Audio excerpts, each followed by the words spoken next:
बोलो वृंदावन बिहारी लाल की जय, राधे सरकार की जय, भागवत भगवान की जय। शिव संगत के सज्जन, हमारी माताओं तथा बहनों, कल की कथा में आपने सबने रसपान किया कि कलिकाल के अंदर ज्ञान वैराग्य दोनों ही मृत हो गए।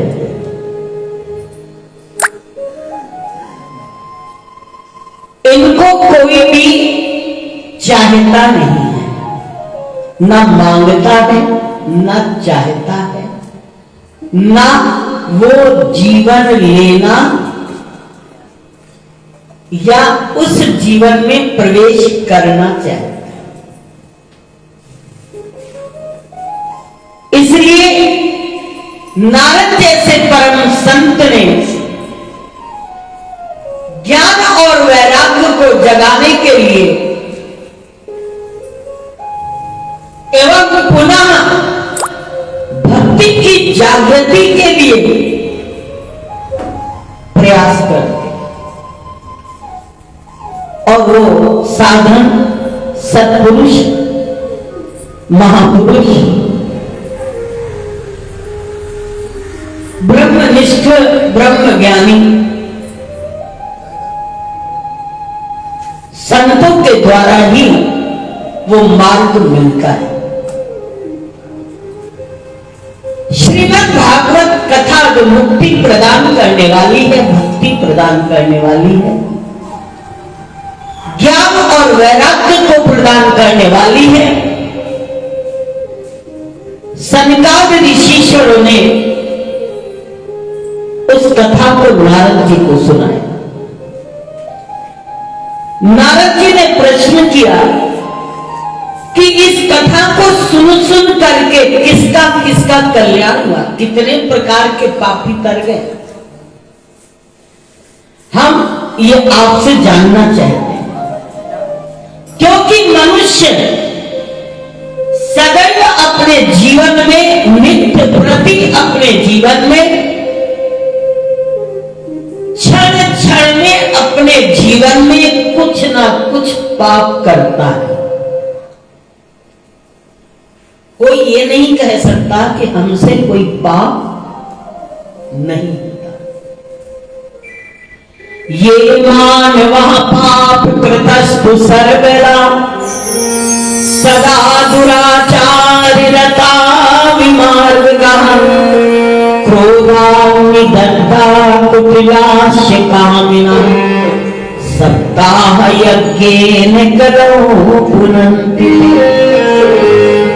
लोग तरह तरह के पाप किया करते हैं, निरंतर दुराचार में तत्पर रहते हैं, क्रोध की अग्नि में जलते रहते हैं और बड़े ही कुटिल स्वभाव के होते हैं, काम पारायण रहते हैं। ये हमारे दोष जीवन में नित्य प्रति बने रहते हैं। क्रोध भी आ ही जाता है। 24 घंटा में ऐसा समय गुजर जाए कि क्रोध ना आए। कभी सुबह आ जाएगा, कभी दोपहर आ जाएगा, कभी रात सोते सोते भी खूब गुस्सा आ जाएगा।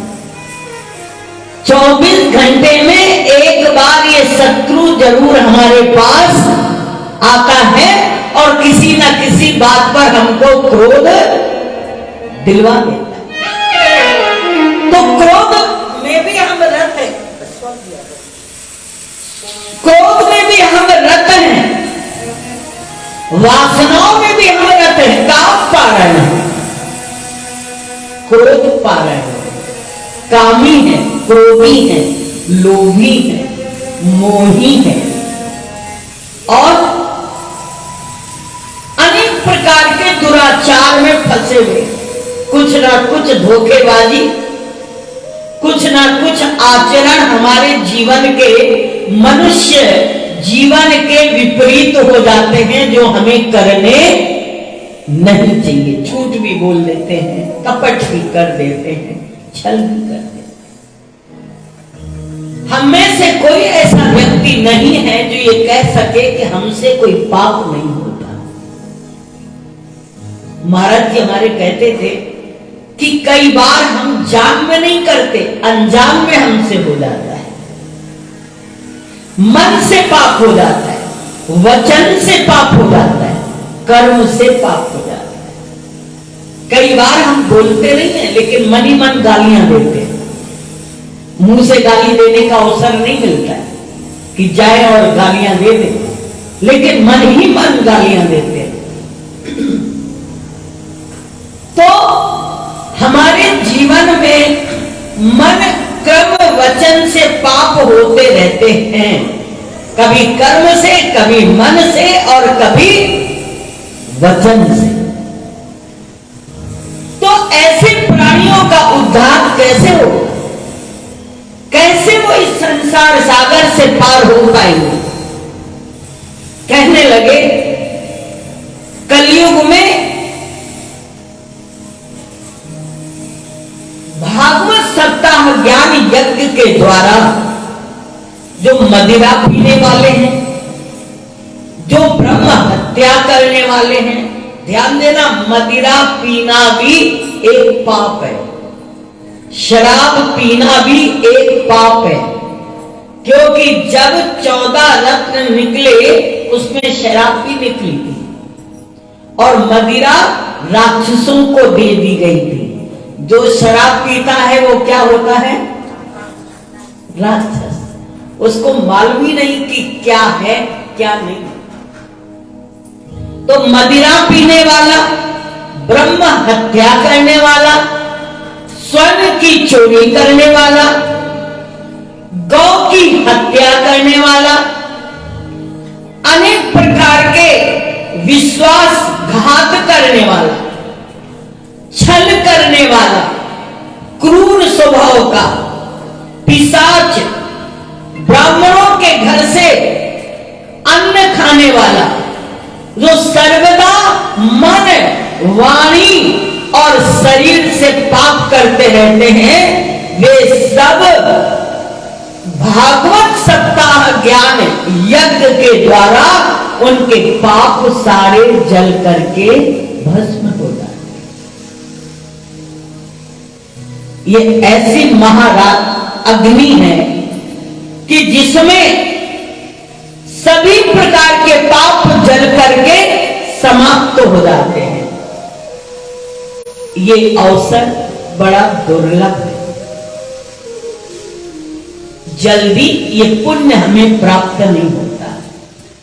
श्रीमद् भागवत के लिए वेद व्यास जी कहते हैं, यस्य श्रवण मात्रेण पाप हानि प्रजायते।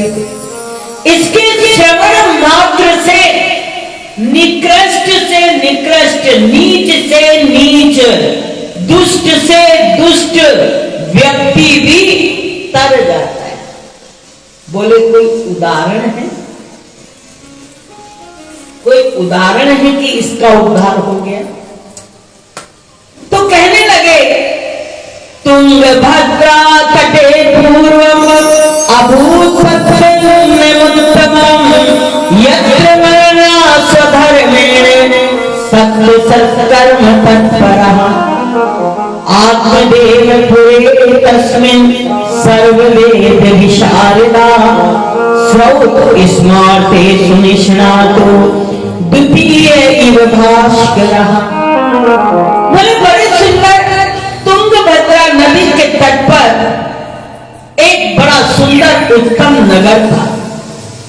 उस नगर में एक बड़े विद्वान ब्राह्मण रहा करते थे, जिनका नाम था आत्मदेव ब्राह्मण, जो वेदों के भी ज्ञाता थे, अनेक कर्म कांडों के भी ज्ञाता थे, ज्योतिष शास्त्र के भी विद्वान थे, बड़े विचारवान थे, बड़े ज्ञानवान थे, बड़े क्षमाशील थे, बड़े दयावान थे। लेकिन एक बड़ी विचित्र बात थी। क्या विचित्र बात थी? उनकी पत्नी उनके बिल्कुल विपरीत थी, बिल्कुल उल्टी। जितने वो विद्वान उतनी वो मूर्ख, जितना वो सदाचार का पालन करने वाले उतनी ही वो दुराचारी, जितना वो मीठा बोलने वाले पत्नी उतनी ही कड़वा बोलने वाली। विपरीत स्वभाव, नाम शांति और घर में मची है अशांति, नाम लक्ष्मी और घर में है अलक्ष्मी का। लक्ष्मी का पता ही नहीं, नाम लक्ष्मी देवी, नाम सुशीला देवी और सुशीलता का कहीं पता ही नहीं। क्रोधाशीला नाम है, जब देखो तब। तो उनकी जो पत्नी थी वो बिल्कुल विपरीत स्वभाव, भयंकर झगड़ालू। ध्यान देना, लोकवार्ता रता पूरा प्रत्यासो बहुजल्पिका शूराचा ग्रहतेषु कृपणा कलह प्रिया। भयंकर झगड़ालू स्वभाव से क्रूर, सदा अपनी बात पर अड़ जाना। तीन हट है ना, बाल हट, राज हट, त्रिया हट। बालहट भक्त ध्रुव में था, राजहट विश्वामित्र में आया और त्रियाहट कैकेयी में आया कि महाराजा दशरथ के प्राण निकल गए लेकिन कैकेयी की बुद्धि नहीं पड़ती। तो बड़ी हठीली स्वभाव की, अपने बाप पर अड़ जाने वाली, लेकिन घर के कामों में बहुत कुशल, गृह कार्य में निपुण और साथ ही साथ कृपण, बहुत कंजूस। चमड़ी जाए लेकिन दमड़ी न जाए। कुछ होते हैं कंजूस, कुछ होते हैं महाकंजूस, कुछ होते हैं मक्खी चूस। जो कंजूस होते हैं वो 50 रुपए हाथ में उठाएंगे, लेकिन दान करने के लिए कहा जाए तो 1.25 रुपया चढ़ा देंगे। ये कंजूस। महाकंजूस कौन है? जो दान लेने के लिए अगर कहा जाए तो 1 रुपया भी देने के लिए तैयार नहीं होंगे। एक व्यक्ति बहुत देर बहुत समझाया, अरे सब नाशवान है, सब चला जाएगा, कुछ नहीं रह जाएगा। बार बार उसको समझाया गया तो बेचारा गया कि आज मंगलवार है, चलो हनुमान जी के मंदिर में आज चांदी का सिक्का चढ़ा देता हूं। निकाला लॉकर से चांदी का सिक्का और सिक्का लेके गया हनुमान जी के मंदिर में। मंगल का दिन था, भीड़ भी ज्यादा, लाइन काफी लंबी लगी। बेचारा लाइन में खड़ा हो गया कि अब मेरा नंबर आए तो मैं हनुमान जी पर चढ़ा दूं। खड़े 4 घंटा बाद जब नंबर आया उसका, हनुमान जी के पास पहुंचा तो देखा मुट्ठी में वो रुपया लिए चांदी का, पसीना पसीना हो गया, पसीना पसीना हो गया था, क्योंकि इतनी देर से हाथ में पकड़े हुए था, चढ़ाऊंगा चढ़ाऊंगा चढ़ाऊंगा। जब हनुमान जी के सामने पहुंचा और पसीना देखा तो कहता, ओ सिक्के रो मत, अरे तू इतने दिन से मैंने प्यार से उसको अपने लाकर में रख रखा था, आज मैंने तुमको निकाला कि चलो आज हनुमान जी को दे देता हूं, लेकिन तुम्हारे आंसू देख के तो मुझे देने का मन नहीं कर रहा है। तुम इतना रो रहे हो, चलो अब कौन देगा? रोता हुआ व्यक्ति अगर भगवान के चरणों में चढ़ाएंगे तो कोई पुण्य भी मिलने वाला नहीं है। और उसने अपनी जेब में रख लिया, वापस लौट आया। ये कौन है? महाकंजूस। कंजूस तो 1.25 रुपया दे देता है, होता है ज्यादा लेकिन देता है कम, कुछ के पास होता है कम लेकिन देता है ज्यादा। जो कम होता है और देता जाता ज्यादा है तो भगवान उसको और देता जाता है। कम होता है और ज्यादा देता है तो भगवान उसको और देता है, लेकिन ज्यादा होता है और अगर कम देता है तो फिर कहीं ना कहीं से कहीं चोर चोरी करके ले जाएगा, कहीं डॉक्टर बीमारी डॉक्टर बन करके ले जाएगी, या कहीं इनकम टैक्स का छापा पड़ जाएगा, कहीं सेल टैक्स आ जाएगी, कहीं पुलिस गाड़ी रोक के 100 रुपये वापस निकलवा देगी, रॉन्ग नंबर पर आ रहे थे, कहीं ना कहीं से या पुलिस आके कुछ रुपए आपके खा जाएगी, जरा दे देना। जो इस तरह के लोग होते हैं उनका धन वकील, डॉक्टर, इंस्पेक्टर, पुलिस, ये सब खाते हैं, भगवान नहीं खाता है। और जिसका भगवान खाता है उनका ये सब नहीं खाते। इसलिए कंजूस महाकंजूस और मक्खी चूस। मक्खी चूस कौन होते हैं? जो अगर घी में मक्खी गिर जाए तो उसमें चिपक जाती है ना, तो क्या करते, मक्खी को भी निचोड़ देते हैं, जिसमें इसका भी घी वेस्टेज नहीं जाए, व्यर्थ नहीं जाए, वो भी निकल आए, एक बूंद तो काम आएगा ना। कुछ लोग एक एक बूंद के पीछे परेशान रहते हैं, ऐसों को तो भगवान कहता जाओ तुमको एक बूंद पानी भी नहीं मिलेगा, मक्खी चूस लो, मर के जाओगे ऊपर तो एक गिलास पानी भी वहां मिलने वाला नहीं है। तो महाकृपण कंजूस नहीं बनो, भगवान ने जो दिया है खाओ भी और खिलाओ भी, सुखी भी रहो और सुखी सबको करो भी। अपने हाथों से परोपकार करो, अपने हाथों से पुण्य कर्म करो जो आपके साथ जाएगा। ये यहां की दौलत, यहां का धन, यहां की सब वस्तुएं यही की यही रह जाएगी। तुम्हारे साथ केवल तुम्हारा दान, सत्कर्म, भजन, सेवा, परोपकार, भलाई। भला का उल्टा क्या होता है? लाभ। करोगे भला तो होगा लाभ, लाभ होगा। जितना भला करोगे उतना लाभ होगा, इसलिए अपने जीवन में करो। उसकी पत्नी कृपण, कंजूस, झगड़ालू, कलह प्रिया उसका नाम था। जैसे आप सुनते हैं ना, हरि प्रिया, भक्ति प्रिया, विष्णु प्रिया, गुरु प्रिया, विष्णु जो है सब प्रिया होती है ना, माधव प्रिया, ऐसे एक नाम है, क्या नाम है? कलह प्रिया।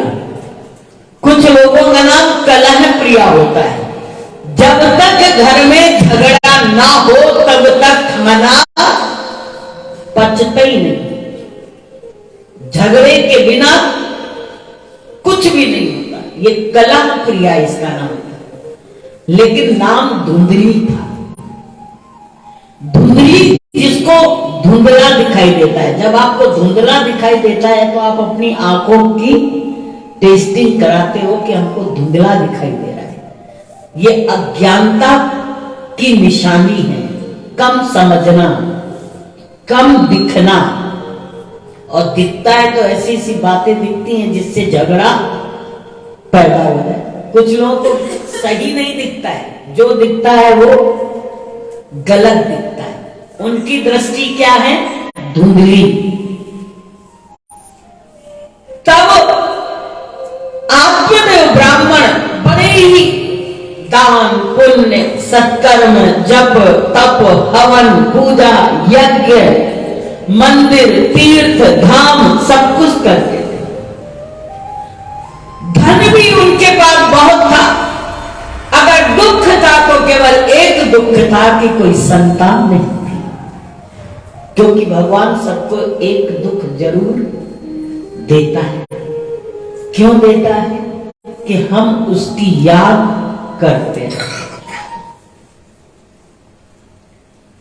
उन्होंने अनेक प्रकार के प्रयास किए, लेकिन पुत्र की प्राप्ति नहीं हुई। जो वृक्ष लगाते थे वो सूख जाते थे, जिस गाय को पालते थे बछड़ा नहीं होता था, जो सब्जी लाते थे वो सड़ जाती थी। किसी क्या सब्जी 2 दिन में भी नहीं सड़ती, 4 दिन में नहीं सड़ती, किसी की लाओ और दूसरे दिन सड़ जाती।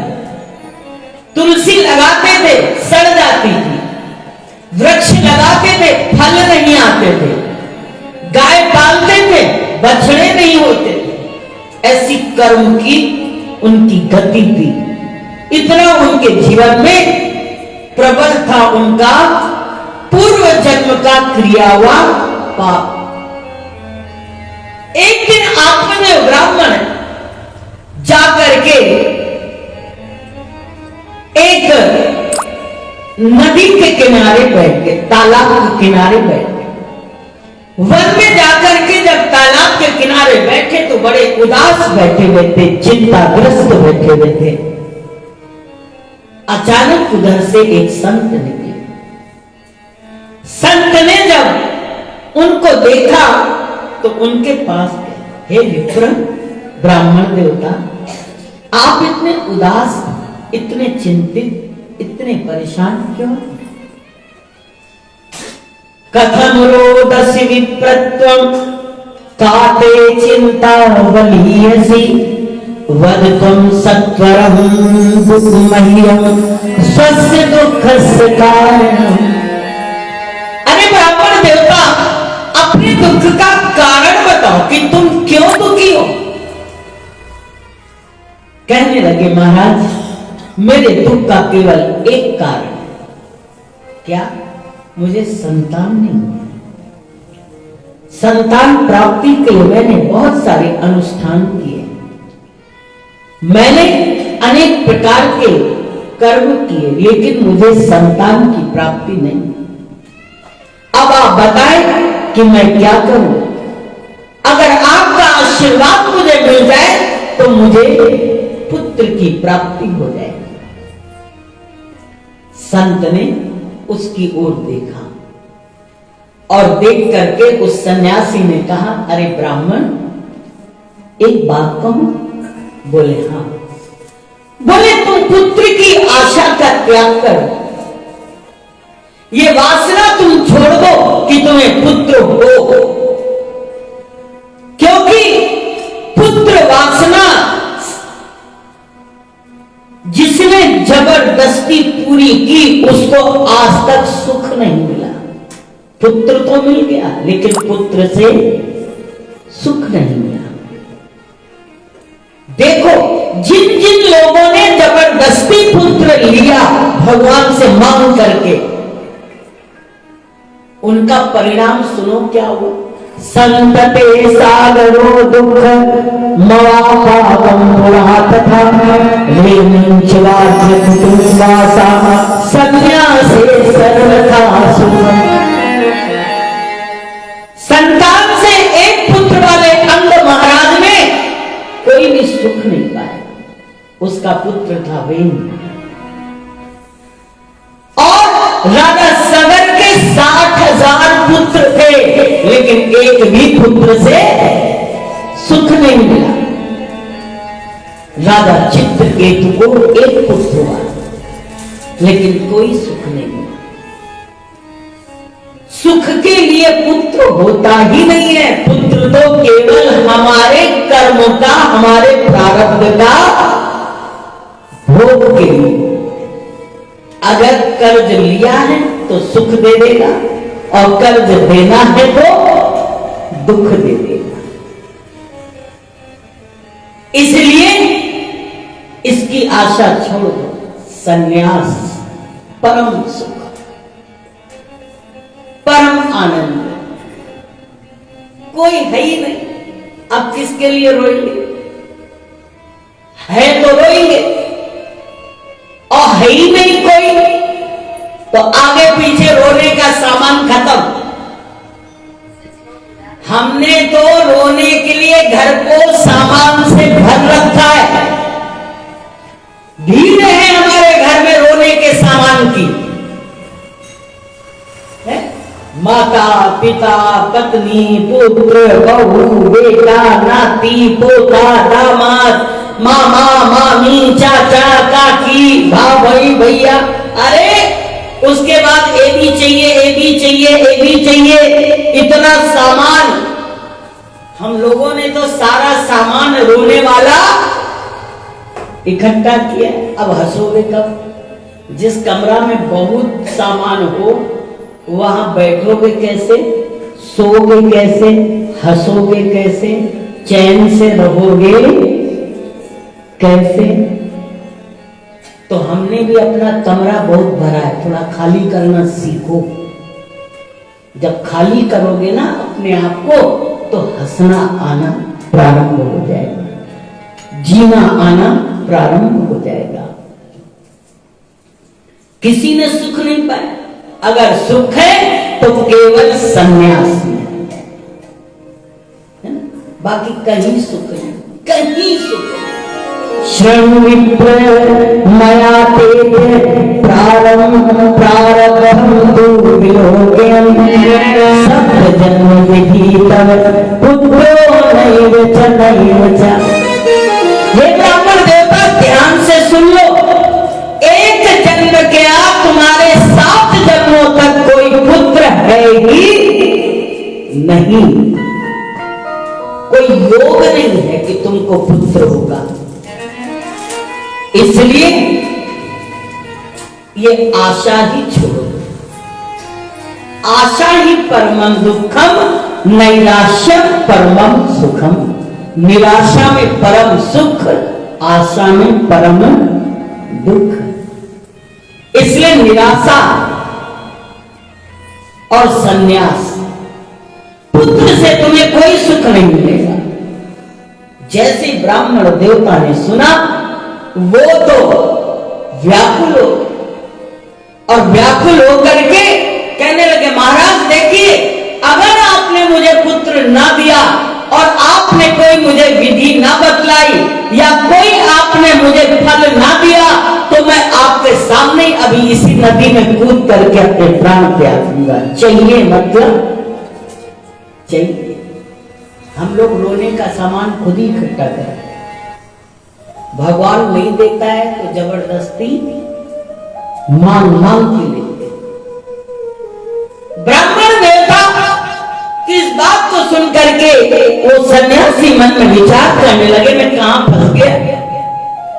ये बैठा था उदास, मैं भी निकल जाता और कहता देखो मरूंगा तो मरूंगा ही, लेकिन आपका नाम लेके मरूंगा।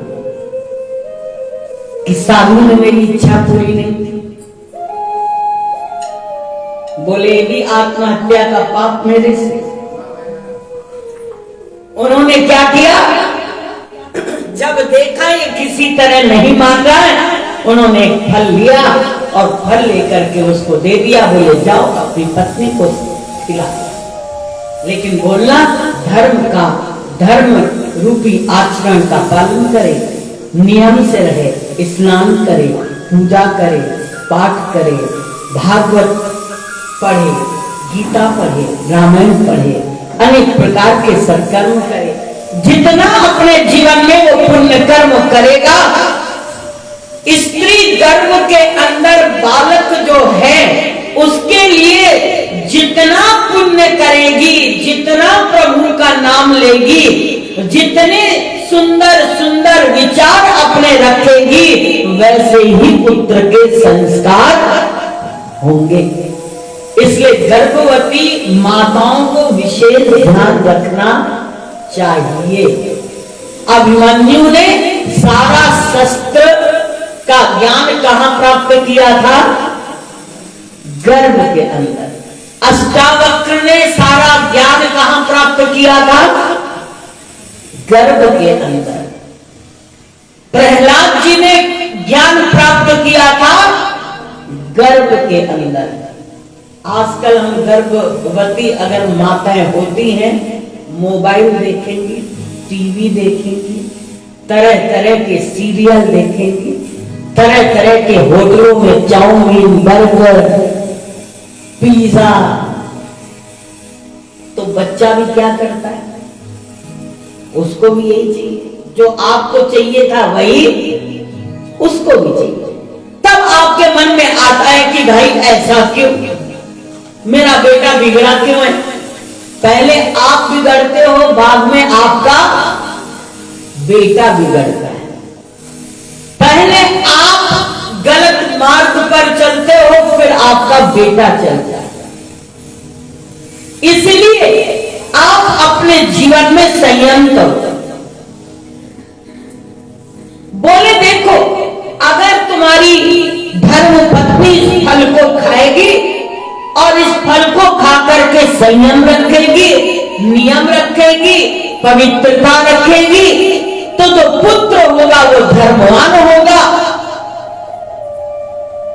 आत्मदेव ब्राह्मण कहते हम तो नहीं गए और अपनी पत्नी को कहा, अरे भाग्यवती, आज तो बहुत अच्छी कृपा एक संत की मेरे ऊपर हो गई, बहुत सुंदर फल दिया।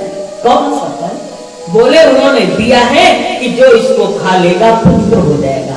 तुम आज इसको खा लो, लेकिन याद रखना स्नान करना, पूजा करना, पाठ करना, निंदा मत करना, झगड़ा लड़ाई मत करना, चोरी मत करना, कोई गलत काम मत करना, तो हमारे संतान धर्मवान हो। मन ही मन सोचती मैं हफ्ते में एक बार स्नान करने वाली, रोज कौन है, मैं 4 बार खाने वाली, व्रत कौन रखेगा। लोग एकादशी भी व्रत एक दिन नहीं रख पाते। हम हिंदू इतने मनमाने हैं कि हम एक दिन भी व्रत नहीं रख सकते। कुछ तो ऐसे व्यभिचारी हैं जो सब दिन मांसाहार, शराब, व्यभिचार, कौन सा सोमवार, कौन सा रविवार। एक से हमने कहा भाई एकादशी तो नहीं खाओ, बोला सब दिन तो भगवान के होते हैं। ये ज्ञान देता है, सब दिन तो भगवान के होते हैं। हमने कहा जब सब दिन भगवान के होते हैं तो फिर किसी दिन ना खाओ। ये तो ज्ञान तुम्हारा बहुत अच्छा है, सर्वोपरि है कि भैया मंगल, कुछ लोग मंगल को नहीं खाते हैं, बृहस्पतिवार को नहीं खाते हैं, लेकिन रविवार को खा लेते हैं। क्यों खा लेते हैं? खाने के लिए तुम्हारे मुंह नहीं बनाए। ये पाप हमारे जीवन में इकट्ठे होते हैं, फिर हम भी काटे जाते हैं, मारे जाते हैं, दुखी किए जाते हैं। कौन व्रत रखेगा? मैं 4 टाइम खाने वाली, अगर 4 टाइम ना मिले तो हम, एक चाय की प्याली नहीं मिलती तो सर में दर्द हो जाता।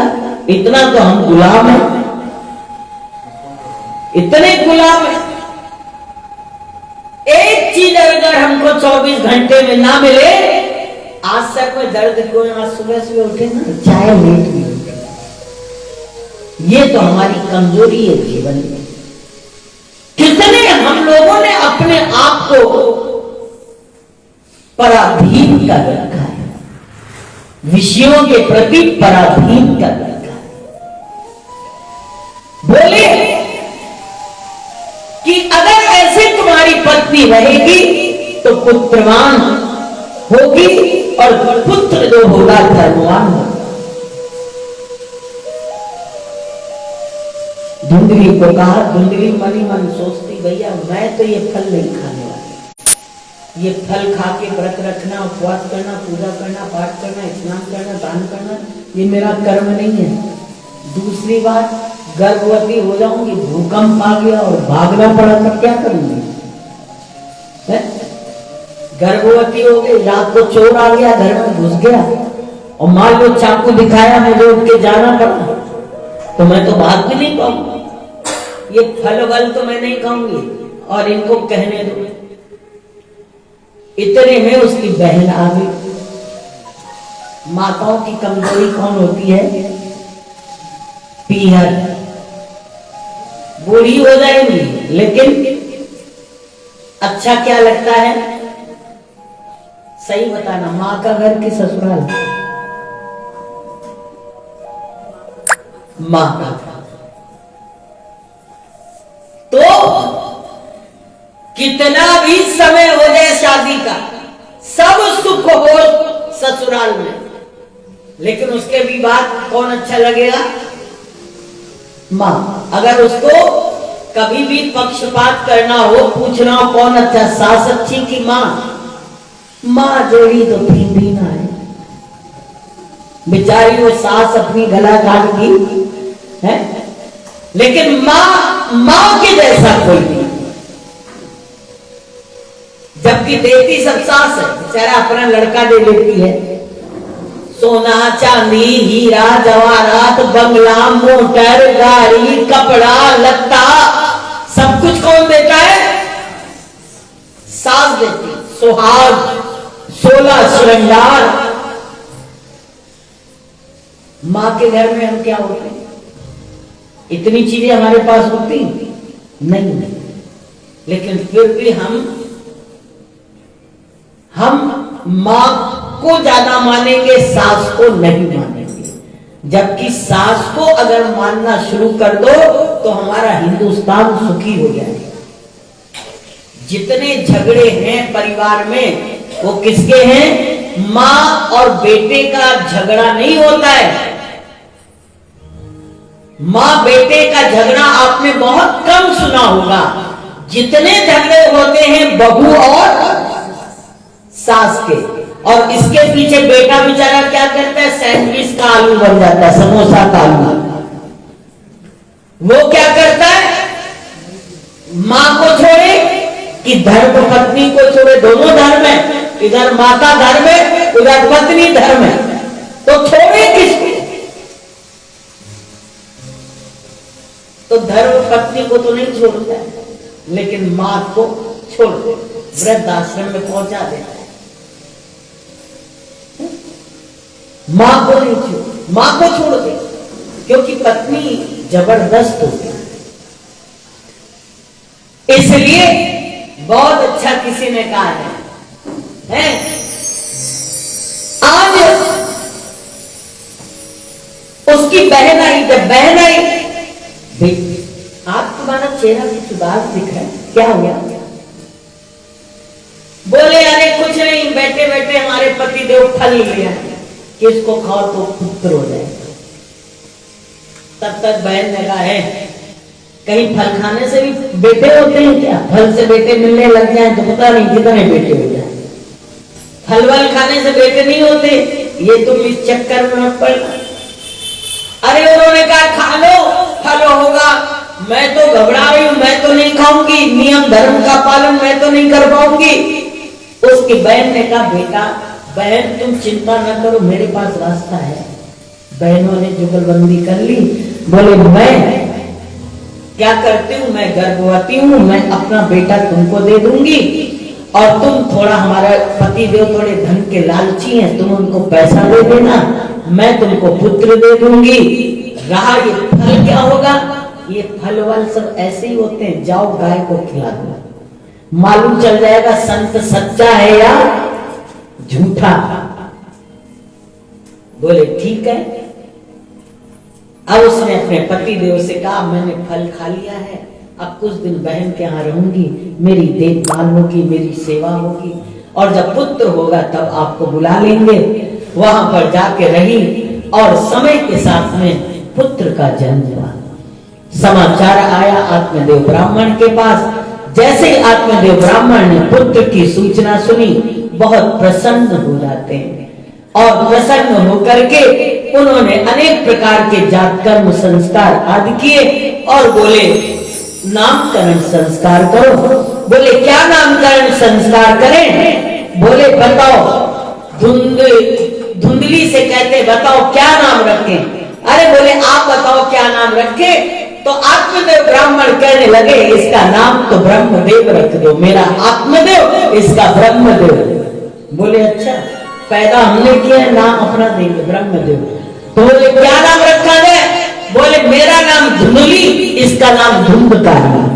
मुझे तो फिर भी थोड़ा सा दिखाई देता है, भगवान करे इसको बिल्कुल ही ना दिखाई दे।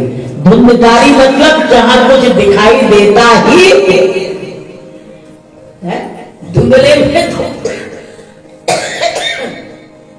फिर भी कुछ दिखाई देता है, और धुंधकारी में तो कुछ धुंध हो गया है। सर्दियों में क्या हो जाता है, धुंध, एकदम कुछ दिखाई नहीं दे रहा है, तो बोले धुंधकारी, उसका नाम रख दिया पुत्र से धुंधकारी थी नाम मात्रा प्रतिष्ठितम। धुंधकारी नाम रखा, जथा नामे तथा गुणे, जैसे जैसे वो बड़ा होने लगा उसका सारा जितना कर्म था वो धर्म के विपरीत हो गया। दुष्ट, पापी, चोर, लड़ाई झगड़ा, अनेक प्रकार के बुरे कर्म, और थोड़े समय बाद गाय को भी पुत्रा प्रीमा से निर्गते जाता साधाधेनु सुश्रुते मचा सर्वांग सुंदरम दिव्यम निर्मलम कनकप्रभम। पीठ रहने के बाद गाय को भी एक पुत्र हुआ, पूरा शरीर तो मनुष्य के समान लेकिन काम दोनों गाय के समान, क्योंकि वो फल दिया था संत ने। बड़ी सुंदर उसकी झलक, स्वर्ण के समान उसकी कांति, और आत्मदेव ने जब उस बालक को देखा तो बड़े प्रसन्न हुए। दोनों कान उसके गाय के समान होने के कारण उसका नाम गोकर्ण रख दिया। धुंधकारी बन गया दानव और गोकर्ण बन गया महान मानव और संत। गोकर्ण बिल्कुल पुत्र की, पिता की आज्ञा का पालन करना, अनेक प्रकार के धर्म कर्म करना, और धुंधकारी निंदित कर्म करता था, गलत वस्तुओं का संग्रह करता था, अनेक प्रकार के जो है गलत काम करता था। उसके व्यभिचार, उसके पाप, उसके अनेक दुष्कर्मों से दुखित होकर के आत्मदेव ब्राह्मण मन में सोचने लगे कि इससे तो पुत्र ना होता तो अच्छा, दुष्ट से कुपुत्र से तो पुत्र ना हो तो अच्छा। तब दुखित होकर के अपने पुत्र गोकर्ण के पास गए, बेटा तुम बताओ मैं क्या करूं, तुम तो ज्ञानी हो, समझदार हो, बुद्धिमान हो, तुम मुझे कोई मार्ग बताओ कि मैं क्या करूं, ये तो बड़ा दुष्ट है, खल है, मैं अब इसके साथ रह नहीं सकता। अब तुम्हें कोई रास्ता अगर समझ में आए तो मुझे बताओ, मैं बहुत दुखी हूं, मेरा चित्त आज बहुत उद्विग्न है। गोकर्ण ने कहा, पिताजी असारा खलु संसारो विश्वरूपी विमोहता कस्य धनम कस्य इसलिए वांजल पेशम। पिताजी ये संसार आसार है, मतलब का है, स्वार्थ का है, हर क्षण परिवर्तनशील है, जो क्षण भर पहले था वो अब नहीं है, ये दुख के सागर में डुबोने वाला है, और पुरुष दिन रात जलता रहता है, आग के समान जलता रहता है, उसको कहीं शांति नहीं। पिताजी अपना अधिक दुख देने वाला जो पुत्र है, धन है, जिसको हमने अपना मान रखा है, नाचेन्द्रस्य सुखम किंचिन ना सुखम चक्रवर्तिना सुखमस्ति विरक्तस्य मुनेरेकांत जीवना। ना चक्रवर्ती राजा को सुख है, ना देवराज इंद्र को सुख है, संसार में सुख किसी को नहीं है, किसी को सुख नहीं है। दीन कहे धनवान उसकी, धनवान कहे सुख इंद्र को भारी। हर आदमी सोचता है ये सुखी है, ये सुखी है, ये सुखी है, गरीब सोचता है अमीर सुखी है, धनवान सोचता है राजा सुखी है, राजा सोचता है इंद्र सुखी है। इंद्र सोचते हैं भगवान विष्णु सुखी हैं। सुख किसको है? सुख संसार में किसी को नहीं पिताजी। अगर सुख है तो केवल एक व्यक्ति को है। वो कौन व्यक्ति है? वो केवल है विरक्त, जिसको कुछ नहीं चाहिए, वो शाहनपति शाह। चाह गई चिंता गई मनुआ में परवाह। अगर सुख है तो केवल एक विरक्त को सुख है। बहुत गई थोड़ी रही, थोड़ी भी अब जाए, काल चिड़ैया चुग रही, निस दिन आयु के। निस दिन तुम्हारा जीवन समाप्त होता चला जा रहा है। काल रूपी चिड़िया दाने चुग रही है। काल रूपी चिड़िया हमारी श्वासों को चुग रही है। बहुत चली गई, थोड़ी बची।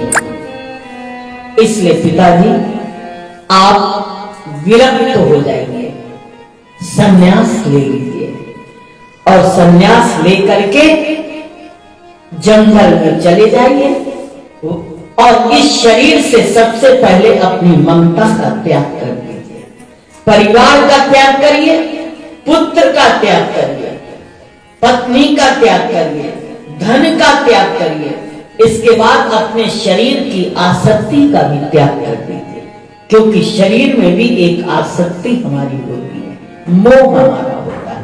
देहे इष्ट मांस रुधे भिमति तयत्वं, जाया सुता दिस सदा ममता विमुंच, पश्यामिशं जगदिदं क्षण भंग निष्ठं, वैराग्य राग रसिको भव भक्त निष्ठा। वैराग्य का उद्देश्य किया, बोले ये शरीर हड्डी मांस और रुधिर का भरा हुआ एक पिंड है, इसको आप अपना मानना छोड़ दें।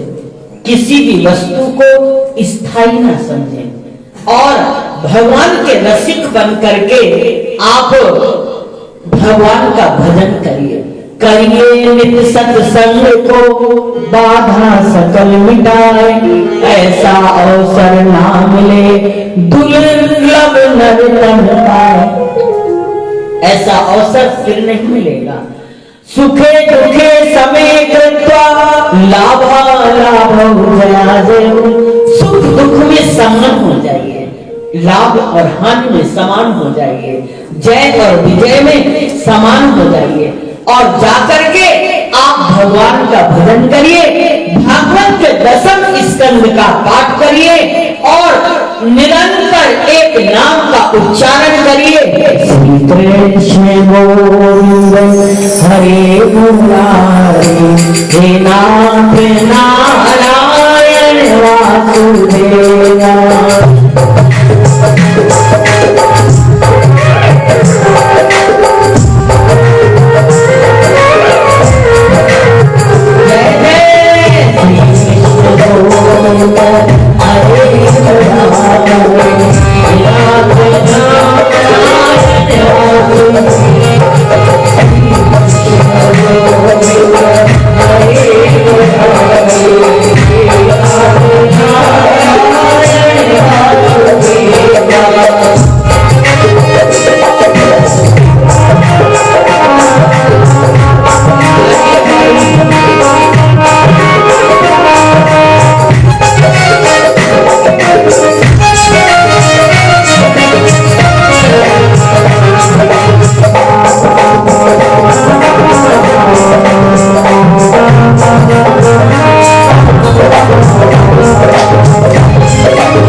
होकर के जब नृत्य करते हैं, भगवान का संकीर्तन करते हैं, तो भगवान अनेक विमान लेकर के आते हैं और सारे लोग उस विमान पर चढ़ करके प्रभु के परम धाम जाते हैं।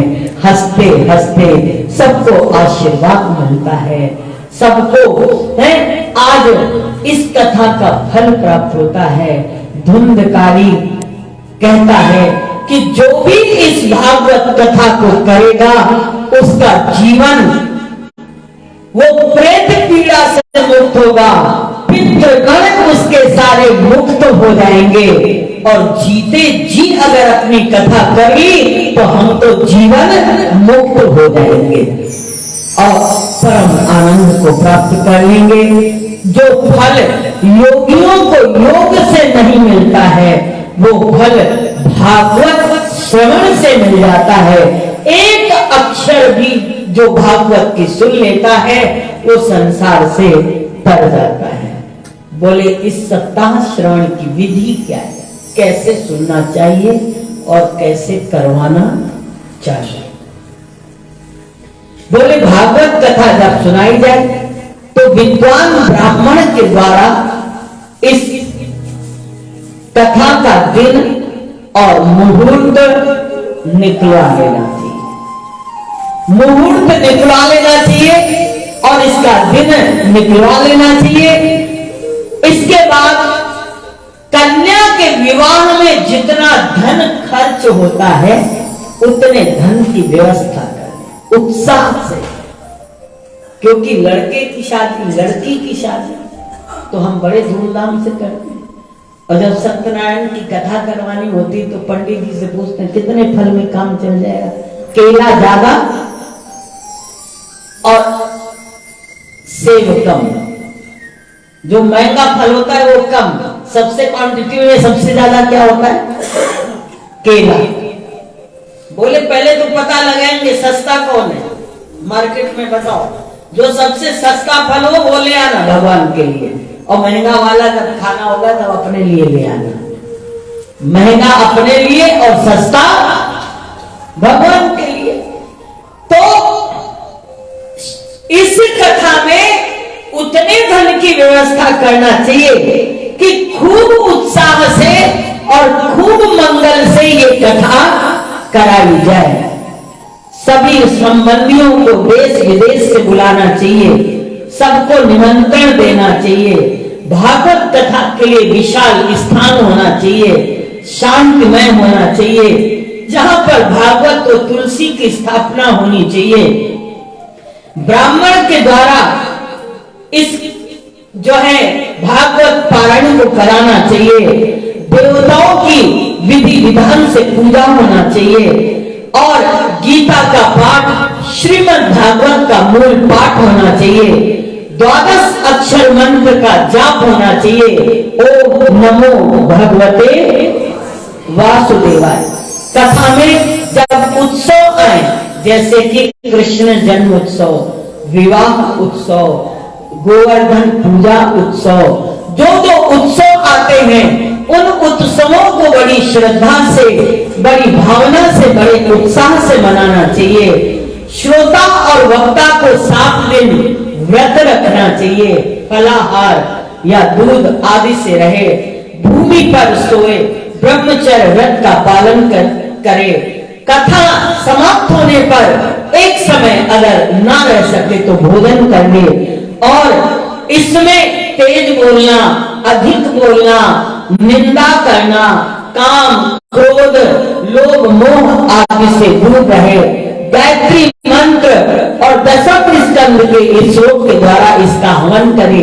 ब्राह्मणों को भोजन कराए, उनको खीर खिलाए।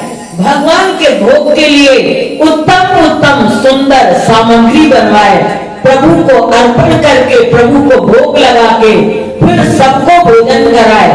अगर हमारे में सामर्थ्य हो, अगर हमारे में इतनी शक्ति हो तो शक्ति के अनुसार गौ का दान करे, स्वर्ण का दान करे, भूमि का दान करे, अन्न का दान करे, वस्त्र का दान करे, आभूषण का दान करे और दक्षिणा अनेक प्रकार से दे। वस्त्र आभूषण आदि दक्षिणा में दे। श्रीमद् भागवत की ऐसी महिमा है जिसके प्रभाव से मनुष्य के सभी मनोरथ सिद्ध हो जाते हैं। मनुष्य अगर मोक्ष चाहता है तो 3 तोले सोने के सिंहासन पर भागवत को स्थापित करके उसका पूजन करके और जो व्यास को दान करता है, कथा करने वाले को दान करता है, वो मोक्ष को प्राप्त कर लेता है। श्रीमद् भागवत भगवान की साक्षात वांगमय मूर्ति है, इसलिए कलयुग में इससे बढ़कर के कोई साधन नहीं है। समस्त पापों को नष्ट करने वाला है। सनकादिक मुनि कहने लगे, श्रीमद् भागवत की कथा आपने जिनके लिए प्रयास किया था, ज्ञान वैराग्य का कष्ट दूर हो गया, वो दोनों ही प्रकट हो जाते हैं। आपका मनोरथ पूर्ण हुआ। अब भगवान लब्धा सर्व पापा हरो हरि, यह सारे पाप को दूर करने वाला श्री नारायण की प्राप्ति कराने वाला है। उसी समय वहां सुखदेव जी का आगमन हुआ। सबने उनका स्वागत किया। सुखदेव जी श्रीमद् भागवत महापुराण के मुकुटमणि हैं, तीनों लोकों में आनंद को प्रदान करने वाले हैं। ऐसे श्रीमद् भागवत का गान कर रहे थे, तभी वहां पर प्रहलाद अस्त्रालधारी तरल गति दया चौधुरा काशधारी वीणाधारी स्वस्वरी सुरसी स्वर कुशलतया राग कर्तार्जुनोद्भूत इंद्रादिवादी मृदंग जय जय जय सुखराम कीर्तनम साकुमारा यत्रागे भागवता सरसर रचनया व्यासपुत्रो बभूव। जिस समय ज्ञान वैराग्य और भक्ति वहां पर और सुखदेव मुनि आ जाते हैं, वहीं पर सभा के बीचों बीच प्रहलाद जी प्रकट हो जाते हैं, बलि भी आ जाते हैं, उद्धव आ जाते हैं, अर्जुन आ जाते हैं और सभी पार्षद और स्वयं भगवान भी वहां पर प्रकट हो जाते हैं। वाकई बिहारी लाल की। और प्रहलाद जी ने करताल बजाया, उद्धव जी ने झांझ उठाई, नारद जी वीणा बजाने लगे, अर्जुन राग आलापने लगे, इंद्र ने मृदंग बजाना शुरू किया, सनकादि बीचों बीच जय घोष करने लगे, भक्ति और ज्ञान वैराग्य नृत्य करने लगे। और उस कीर्तन का दर्शन करने के लिए भगवान शंकर और माता पार्वती और ब्रह्मा जी भी वहां पर आ जाते हैं और सभी बड़े आनंद से कीर्तन करते हैं। बरसेगा बरसेगा बरसेगा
इस प्रकार से सभी लोग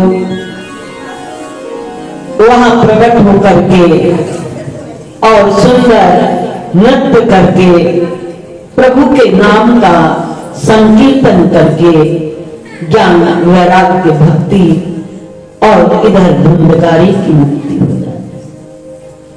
आगे सूत जी कहते हैं संताद ऋषियों से कि वेद व्यास जी ने श्रीमद् भागवत को प्रारंभ करने के पहले स्तुति करते। पहला श्लोक श्रीमद् भागवत का जन्मादस्य चार्थे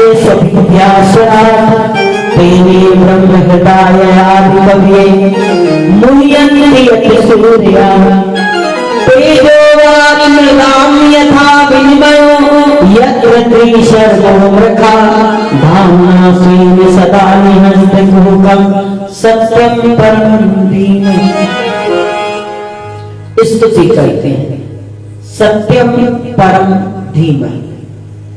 वेद व्यास जी ने सत्य की वर्णना किया कि सबसे बड़ा धर्म है सत्य।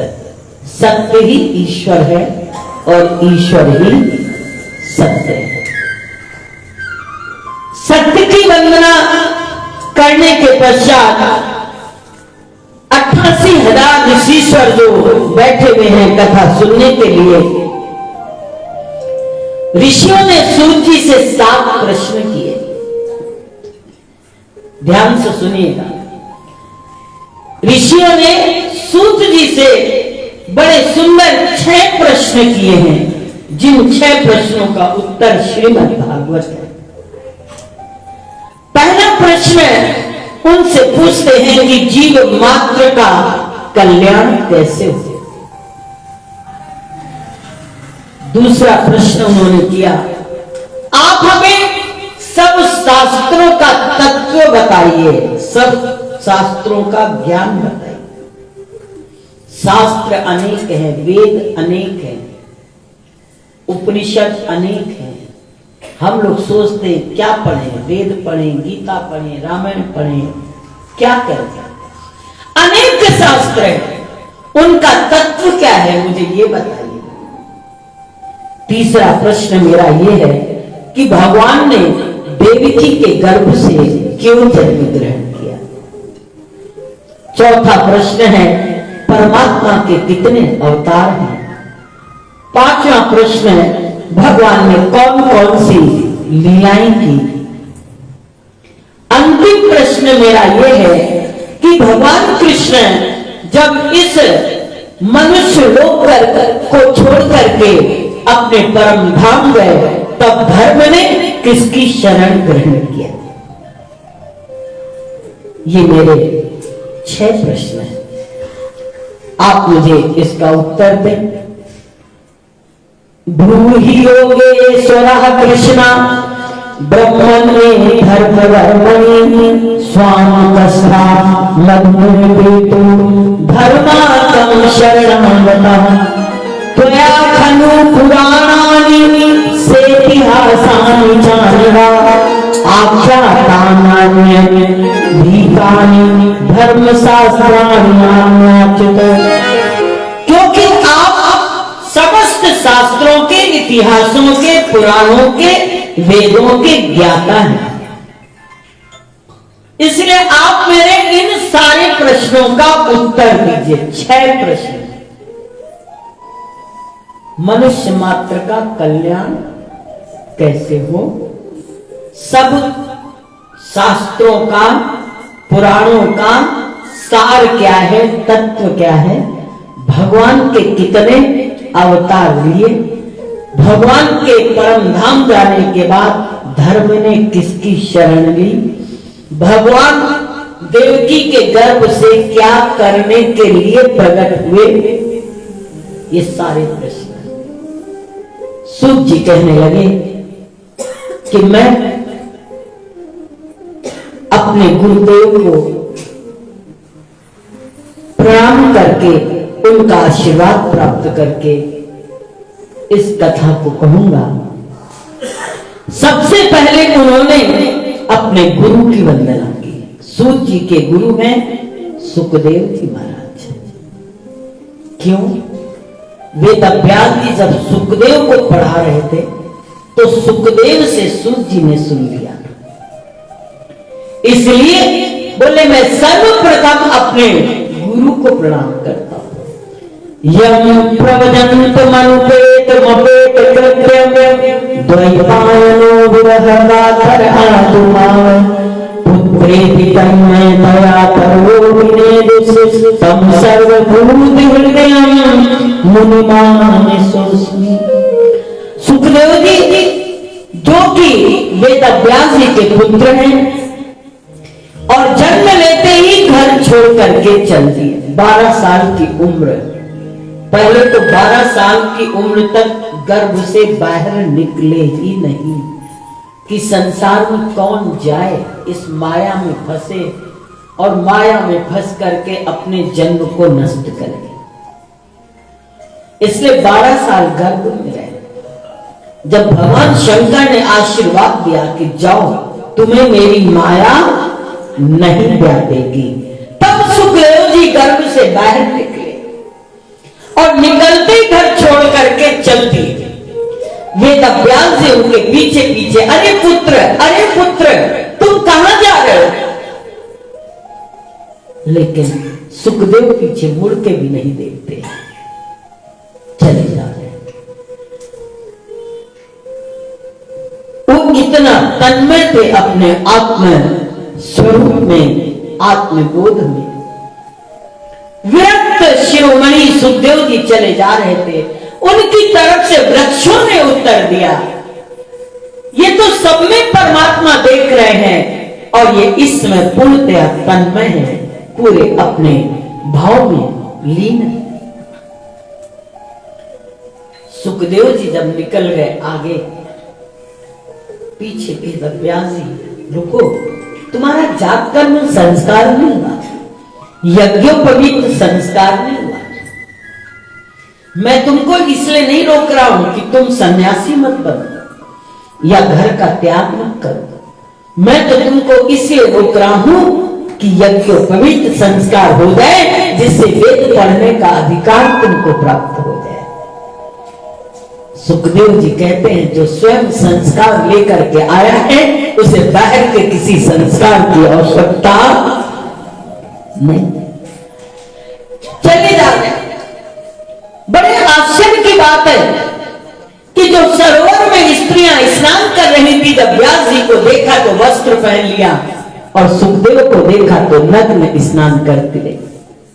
व्यास जी ने कहा मुझे देख करके तुमने वस्त्र पहना, सुखदेव को देख के वस्त्र नहीं पहना, जबकि उसकी उम्र मुझसे कम है और मेरी उम्र ज्यादा है, मैं वृद्ध हूं, वो युवा है। उन स्त्रियों ने जवाब दिया कि आपकी दृष्टि में भेद है स्त्री और पुरुष का, लेकिन सुखदेव तो ऐसे ब्रह्म ज्ञानी हैं, उनकी दृष्टि में ना कोई पुरुष है ना कोई स्त्री है, अभेद ज्ञान उनके पास है। वो अनन्य गति से परमात्मा के पूर्ण रूप में खोए गए हैं। वेदव्यास जी मौन हो जाते हैं। जीव मात्र का धर्म क्या है? सूत जी कहने लगे समस्त जीवों का धर्म एक है। सावई पुंसाम परो धर्मो यतो भक्तिरदोक्षदे अहितुक्य प्रतिहता ययात्मा संप्रसीदते। समस्त प्राणियों का केवल एक मात्र धर्म यही है कि भगवान की भक्ति करे, भगवान का भजन करे। भक्ति भी कैसी? जिसमें कोई कामना ना हो, निष्काम हो। नहीं तो हम चतुर्विधा भजन्ते मां जनः सुकृतिनोर्जुना आतो जिज्ञासुरर्थाति ज्ञानी च भरतर्षभा। भगवान ने कहा 4 प्रकार के भक्त लोग मेरी भक्ति करते, मेरा भजन करते। आर्त मेरा भजन करता है अपने दुख को दूर करने के लिए। जब तक दुख रहता है, अगर पंडित जी कह दें या संत जी कह दें 3 बार मंदिर आया करो, प्रणाम करके जाया करो, जल लेके जाया करो, शंकर जी पे जल चढ़ाया करो, तुम्हारा दुख दूर हो जाएगा। अरे आप कहिए तो मैं 4 बार आ जाऊंगा। 3 बार क्या, आप 4 बार भी कहोगे तो मैं आ जाऊंगा, लेकिन मेरा दुख दूर हो जाए। ये भक्ति क्यों कर रहे हैं? भगवान के लिए नहीं, अपने दुख को दूर करने के। एक ये भक्तों के आर्त। और जब दुख दूर हो जाता है तो एक टाइम भी मंदिर आने की फुर्सत, अरे चाहते तो बहुत है आए, लेकिन फुर्सत ही नहीं। और जब दुख था तब क्या था? टाइम तो वही था, लेकिन तब फुर्सत थी। दुख में सुमिरन सब करे और सुख में करे न कोई, और एक बार सुख में करे तो दुख का है। सुख में भूल जाते हैं, दुख में भगवान याद आ जाता है, और जब फिर सुख आ जाता है तो फिर भगवान भूल जाते। लेकिन याद रखना, सुख आया है तो फिर कभी दुख नहीं आएगा, ये मत समझना। ये तो झूला है, ऊपर भी जाएगा और नीचे भी जाएगा। इसलिए उस डोर को हमेशा पकड़े रहो। डोर पकड़े रहोगे तो चाहे झूला नीचे हो चाहे ऊपर हो, गिरोगे नहीं। भगवान की कृपा की डोर पकड़े रहना, चाहे सुख आए और चाहे दुख आए।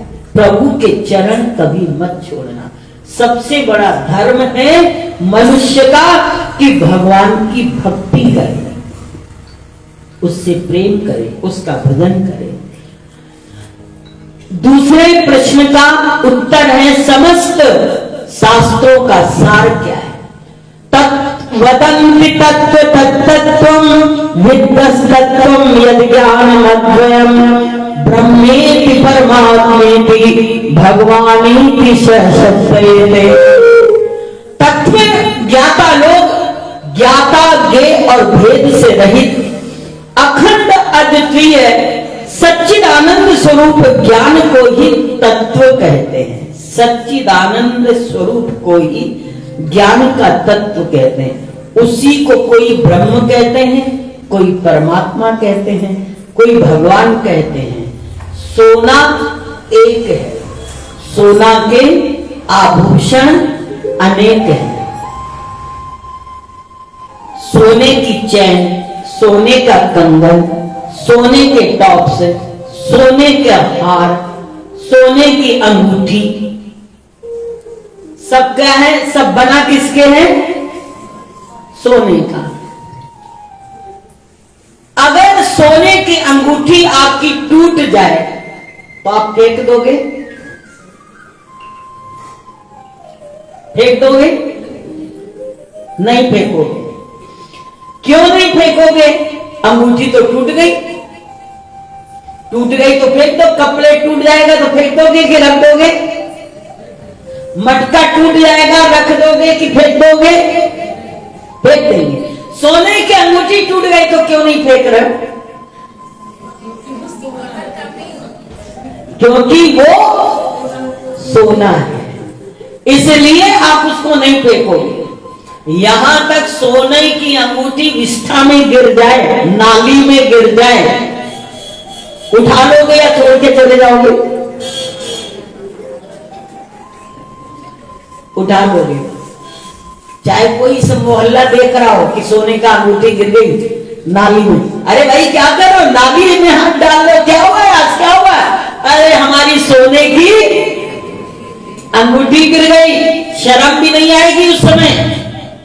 ऐसे नाली के जो साफ करो बाहर जाके, तो शर्म है, नाली साफ करेंगे और जरा अपनी अंगूठी या 1-2-4 तोले की सोने की चैन गिर जाए, फिर देखो झाड़ू पे झाड़ू, झाड़ू पे झाड़ू।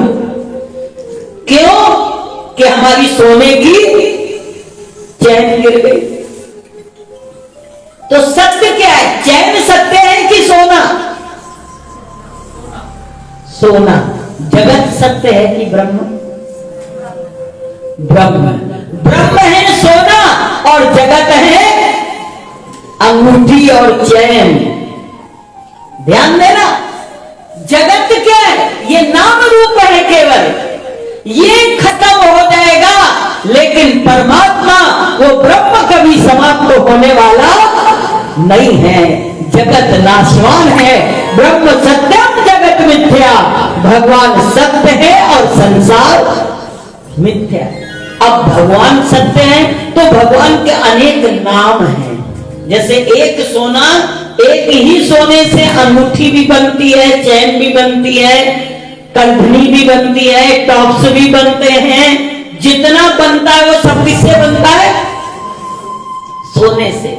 ऐसे भगवान के भी अनेक जो नाम हैं, कोई गिरधारी, कोई गोपाल, कोई राम, कोई श्याम, कोई देवी, कोई हनुमान, कोई लक्ष्मण, जितने भी भगवान के नाम हैं या अवतार हैं, वो सब किसके हैं? ब्रह्म के। इसलिए सबका सार क्या है? एक ब्रह्म तत्व ही सबका सार है। इसलिए सूत जी कहने लगे, ऋषियों अब तीसरे प्रश्न का उत्तर सुनो कि परमात्मा के अनेक अवतार होते हैं। जब जब धर्म की हानि होती है, उनका उद्धार करने के लिए भगवान अनेक अवतार लेके आते हैं। पहला अवतार सनत सनंदन सनातन सनत कुमार के रूप में, दूसरा वाराह अवतार, तीसरा देवर्षि नारद जी का अवतार, चौथा नर और नारायण का अवतार, पांचवा कपिल अवतार, छठा दत्तात्रेय अवतार और सातवां यज्ञ रूप अवतार, आठवां ऋषभ देव का अवतार, नवा पृथ्वी का अवतार, पृथु का अवतार, 10वां मत्स्य अवतार, कच्छप अवतार, धन्वंतरी अवतार, मोहिनी अवतार, नरसिंह अवतार, वामन अवतार, परशुराम अवतार, व्यास अवतार, श्री राम अवतार, श्री बलराम अवतार, भगवान श्री कृष्ण का अवतार, हंस का अवतार, हयग्रीव का अवतार, भगवान बुद्ध का अवतार। बोलो बाके बिहारी लाल की। ये 24 अवतार हैं भगवान के। जब कलयुग का अंत निकट होगा, राजा पराया लुटेरे हो जाएंगे, तब संभल गांव में विष्णु यश नामक ब्राह्मण के यहाँ भगवान कल्कि का अवतार होगा। वो भी बता दिया, संभल गांव विष्णु यश नाम का ब्राह्मण। इसके आगे अवतारों का वर्णन करते हैं। सूत जी महाराज से पूछने लगे कि हम ये जानना चाहते हैं कि ये भागवत क्यों लिखी गई। जब इतने पुराण, इतने वेद, इतने शास्त्र पहले से था, तो भागवत की क्या आवश्यकता थी? भागवत को किस युग में लिखा गया, किस स्थान पर लिखा गया, किसकी प्रेरणा से लिखी गई और क्यों लिखा गया? ये 4 बातें हम आपसे जानना चाहते हैं। कहने लगे, द्वापरे समनु प्राते तृतीय युग फल है, जाता पराशर योगी वासत्याम कलिये। सूत जी कहते हैं कि द्वापर के प्रारंभ में श्री वेद व्यास जी का अवतार हुआ। द्वापर युग में 24 अवतारों में ये 17वें अवतार हैं। इनका नाम वेद व्यास इसलिए पड़ा क्योंकि वेदों के इन्होंने 4 भाग कर दिए, सामवेद, ऋग्वेद, यजुर्वेद और अथर्ववेद। वेद के 4 भाग करने के कारण इनका नाम पड़ गया वेद व्यास। और इन्होंने 17 पुराणों की रचना की। 17 पुराणों की रचना करने के पश्चात भी इनके मन को संतोष प्राप्त नहीं था, इनके मन में असंतोष था। तब एक दिन ये सरस्वती नदी के तट पर एकांत में बैठे हुए, उसी समय देवर्षि नारद जी उधर से आए। देवर्षि नारद ने जब वेदाव्यास को देखा कि अशांत बैठे हुए हैं, असंतुष्ट बैठे हुए हैं और एकदम चिंता ग्रसित हैं, तब नारद जी उनके पास गए और जाकर के पूछने लगे, आपके चेहरे पर ये असंतोष कैसा, ये उदासी कैसे? कहने लगे, महर्षि मुझे भी बड़ा आश्चर्य है कि मैंने 7 पुराणों 17 पुराणों की रचना कर दी, वेद के 4 भाग कर दिए, उपनिषद वेदांत आदि की रचना कर दी, फिर भी मेरे मन को शांति नहीं है, मेरे मन में असंतोष है। कहने लगे, आपने सब कुछ किया है, लेकिन आपने भगवान का गुणानुवाद नहीं किया, भगवान की लीला कथाओं का गान नहीं किया। मैं आपको अपने जीवन की कथा सुनाता हूँ। नारद जी कहते हैं, अहम पुरातीत भवे भवम मुने दास्यास्तुतांस्यासन वेदवादिनां निरूपतो बालक एव योगिनां शुश्रूषणे प्रवर्षि निर्वीक्षितां। बोले, आज जो आप मुझे देख रहे हैं, मैं ब्रह्मा का पुत्र नारद हूं। यह सब भजन की महिमा है। पूर्व जन्म में मैं एक दासी का पुत्र था, मेरी मां बहुत निर्धन थी, मैं 5 वर्ष का बालक था, किसी प्रकार की चंचलता नहीं थी। मैं अपनी माता के साथ अपना जीवन व्यतीत कर रहा था। एक बार मैं एक ऐसे स्थान पर पहुंच गया जहां एक संत का सत्संग चल रहा था। 4 महीने तक चतुर्मास का सत्संग था। मैं वहां पर रहने लगा और उन संतों की सेवा करने लगा, उनकी जूठी पत्तलें उठाना, उनका प्रसाद जूठन खा लेना और उनकी सेवा करना। संत सेवा से मेरा हृदय शुद्ध हो गया, मेरा हृदय निर्मल हो गया और मैं महात्माओं का सत्संग, कीर्तन और ध्यान बड़े मन से सुनता था। मेरी निश्चलता देख करके संत मुझ पर बड़े प्रसन्न हुए और जाते समय जब वो जाने लगे 4 महीने के बाद, तो मैंने पूछा, आप जा रहे हो, अब मेरा आधार क्या होगा? तब उन्होंने जाते जाते मुझे गुरु मंत्र दे दिया। कहने लगे, नमो भगवते तुभ्यं वासुदेवाय धीमहि प्रद्युम्नाय विरुद्धाय नमः संकर्षणाय च। मुझे एक मंत्र कह करके चले गए और कहने लगे, जाओ एकांत में जाकर के जपना। मेरी माँ ने मुझे देखा, मैं 24 घंटे उस ओम नमो भगवते वासुदेवाय का जाप करता रहता था। एकांत में भगवान का भजन करता, ध्यान करता, जप करता। मुझे एकांत में बैठा हुआ देख करके और मेरे भजन से मेरी माता को चिंता हो गई। मैं उनका इकलौता एक बेटा था। तब उन्होंने मन में सोचती थी, इसका विवाह कर दूं, इसको गृहस्थ आश्रम में डाल दूं, लेकिन मेरे ऊपर संत की कृपा थी।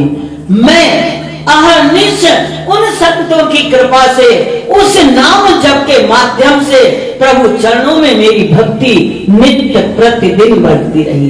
एक दिन अनायास मेरी माता चली आ रही थी, गाय दूह करके रास्ते में एक वृक्ष के नीचे बैठी और एक सांप ने उसको डस लिया और मेरी माता की मृत्यु हो गई।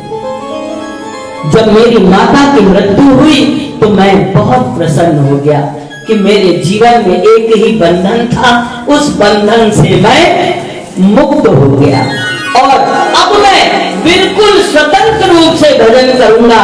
तब मैं यमुना के कुंड पर जाकर के और पीपल के वृक्ष के नीचे आसन लगा करके महात्माओं ने मुझे जैसा बताया था ध्यान की विधि, उस ध्यान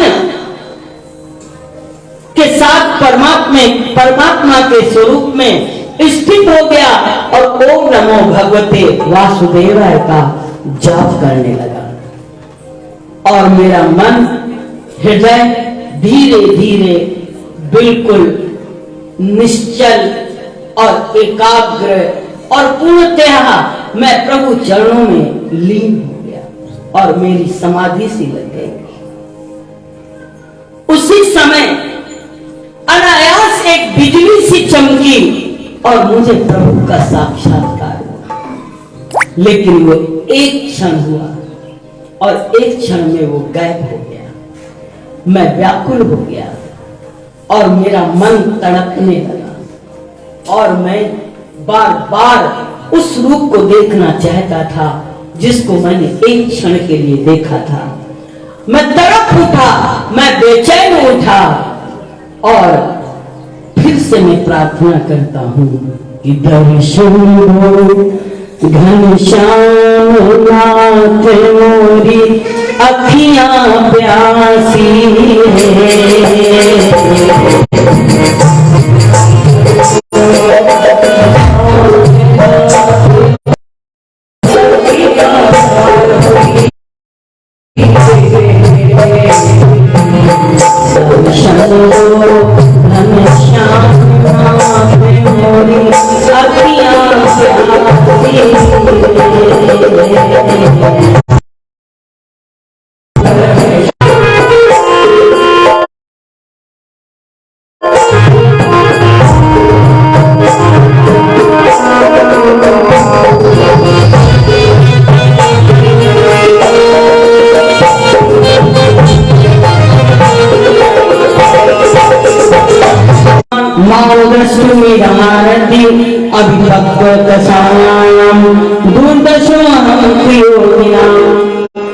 अरे पुत्र, तुम निष्ठा से मेरा ध्यान जप भजन कर रहे हो, लेकिन खेद है कि इस जन्म में तुम्हें दोबारा मेरा दर्शन नहीं मिला, क्योंकि अब कचरे को मेरा दर्शन बहुत दुर्लभ है।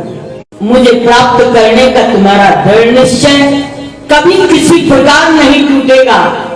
समस्त सृष्टि का प्रलय हो जाने पर भी मेरी कृपा से तुम्हारी ईश्वर